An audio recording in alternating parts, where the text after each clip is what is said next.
Musim hujan, air di mana-mana. Saat air mulai meninggi, apa yang harus Anda lakukan? Amankan listrik saat musim hujan. Tahukah Anda kalau air adalah penghantar listrik yang baik? Apabila terjadi banjir dan aliran listrik masih menyala, maka aliran listrik dapat dihantarkan melalui air yang kian meninggi, sehingga bisa berakibat fatal. Inilah mengapa PLN bersama dengan masyarakat harus tanggap mematikan listrik saat banjir. Nah, ada beberapa kondisi yang mengharuskan aliran listrik dipadamkan oleh PLN sementara waktu agar tidak membahayakan lingkungan sekitar. 1. Apabila rumah pelanggan terendam banjir, maka PLN akan langsung mematikan listrik di pemukiman tersebut untuk keselamatan bersama. Apabila aliran listriknya masih menyala, diharapkan partisipasi masyarakat di area pemukiman tersebut untuk sesegera mungkin melaporkannya melalui kontak center PLN 123.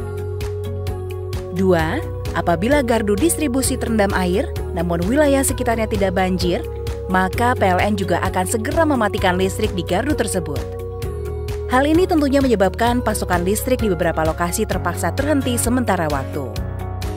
Proses mematikan listrik pada gardu tidak semudah mematikan listrik di rumah.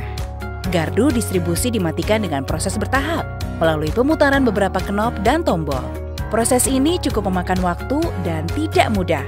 Apa yang perlu kita lakukan untuk mengantisipasi bahaya listrik saat banjir? 1.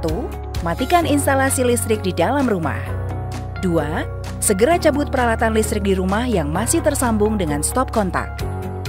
3. Naikkan alat elektronik ke tempat yang lebih tinggi agar tidak terendam banjir. 4.